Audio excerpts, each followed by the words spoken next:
Julio, how you doing? Good. I'm good. Now, Thanks first, for having me in. of course, the film is fantastic. Inspector Sun feels like an old school noir mixed with an Agatha Christie novel. It's a good old fashioned mystery. Could you share any insight into some of the inspiration behind Inspector Sun and how the concept of the animated film came about? Sure. We became interested in the script written by Rocco Puccillo a few years ago when he won the Samuel Goldwyn Award, which was the first time for an animated movie, and I don't think they gave the award to any other animated film. So I was aware of the script, but it was optioned by Tim Burton for a while. Oh, wow. I didn't know that. So he was going to make a movie out of it, but for some reason he dropped the project. Then we jumped in. It took a while to get the finance, and then we started the project. And I found fascinating the world of insects. Since I was a child, I was always in love with insects, and I was never afraid of spiders or anything like that, like a lot of people do.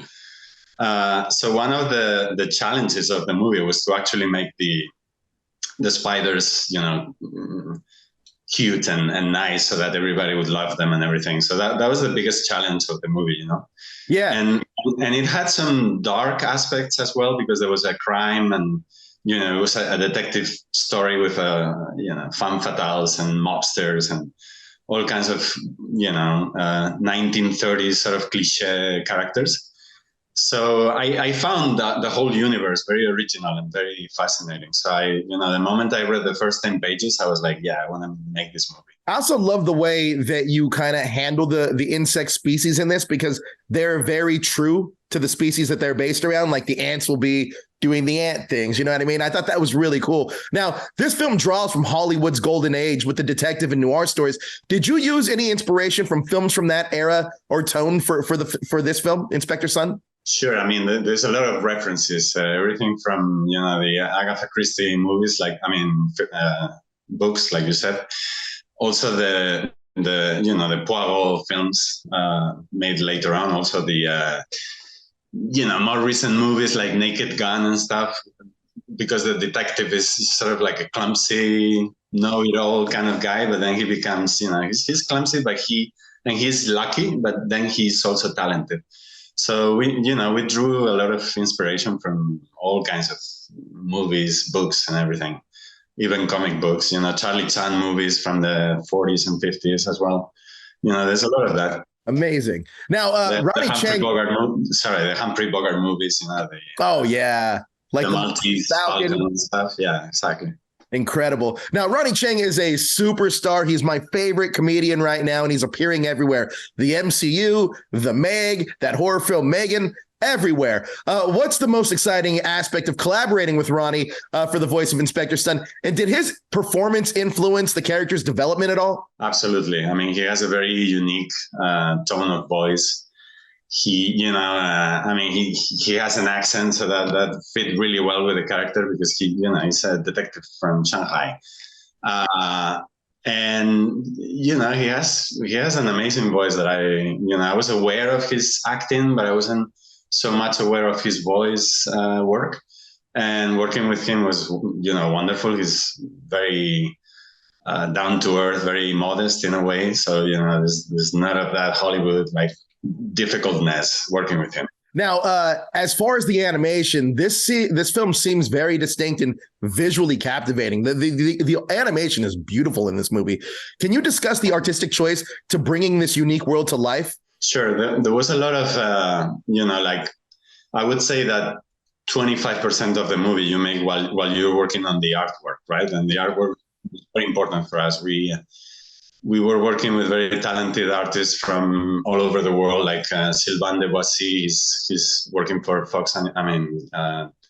Warner Animation, sorry. Max Kostenko, who's a very talented guy.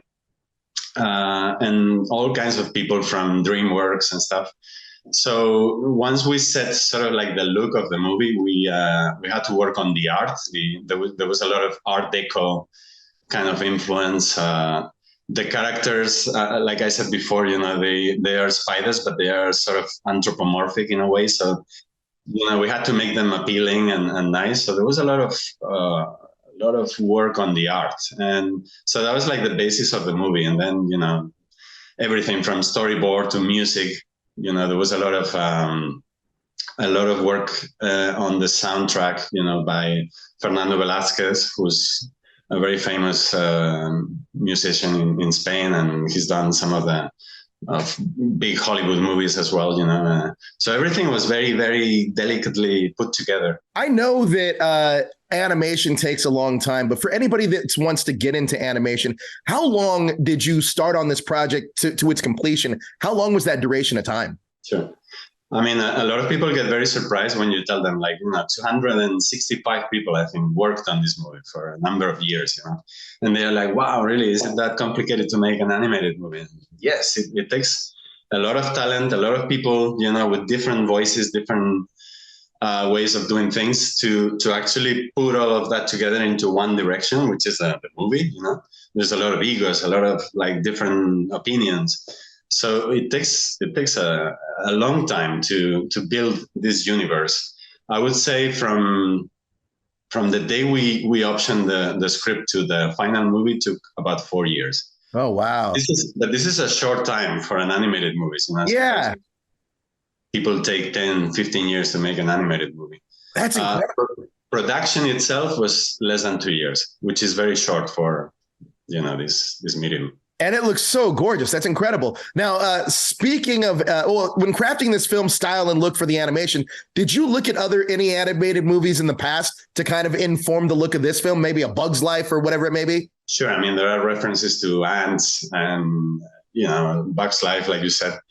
But the one movie I would say that set the tone for the animation was probably Hotel Transylvania, because it's very much based on posing. You get a pose and then you move very quickly to the next pose, and everything happens from pose to pose, which is something that for us became very economical. Our budget was small, so that's an easier way to animate rather than doing a very smooth, very sort of human-like animation, which takes longer and is more complicated. But it really suited the style of the movie. So, Absolutely. Now, currently, whodunits and murder mysteries are hot with Knives Out, Poker Face, Only Murders in the Building. This film seems to blend elements of comedy and mystery. How do you balance these aspects to maintain a lighthearted tone while keeping the audience engaged in the detective plot? Well, I think humor is the key here. We were very aware all the time that we had to make this movie as humorous, as hilarious as possible. It's very tricky to make, to work with humor. I mean, you may think when you read a script that something is funny, but once you see it acted, it may not be as funny. So humor is a very tricky, very, very tricky thing.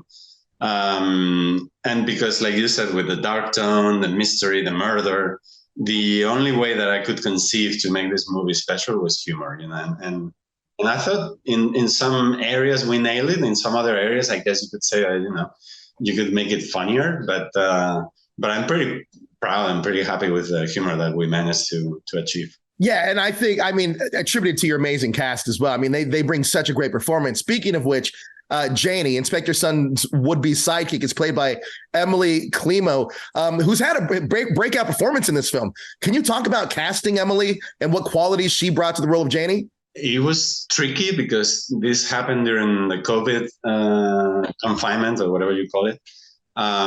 So everybody was at home. We had to find people, from different places. I think Emily was based in Philadelphia, if I'm not wrong. So, I mean, we saw each other, but we were never in the same room together, which was really, really bad. But she was, her voice I loved. And it was a casting that we did for a number of months. And eventually, I wasn't really concerned about big names or anything like that, because it's not that kind of movie. Of course, we got Ronny Chieng and stuff, but I was more concerned about performance and the right timbre of voice, the right tone. And I think Emily had that. So I was sold to her right away. Yeah, and she plays off of Ronnie Chieng so well in the film. I think it's brilliant. Now, Inspector Sun touches on important themes and life lessons. Could you share the main message and morals you aim to convey through the storyline and characters in Inspector Sun? Sure. I've always been very interested in nature, and I think all my movies, even from the documentaries that I make, they're always about the environment, nature, and even my previous animated film, Deep, was about the not so well known creatures from the deepest part of the ocean. And in this case, it's insects, and particularly spiders, which sometimes we don't really we neglect them in a way because we don't think they're important. But I think every insect, every animal, every creature, as small as they are, they can have a great significance, and they can actually change and save the world. This is the case with our characters. They're very tiny, but they actually save humanity in a way. Yeah. I'm always told that if you find a spider in your house, as long as you don't mess with it, it won't mess with you. And it does more benefit to keep other bugs out than anything else. And Inspector Sun's an amazing film, man. October 27th, it comes out in theaters. I hope everyone goes to see this on the big screen because the animation is gorgeous. Ronny Chieng is great. Yeah, phenomenal job directing, Julio. Thank you so much for your time. Thank you, Joe. Thank you so much for having me. Of course.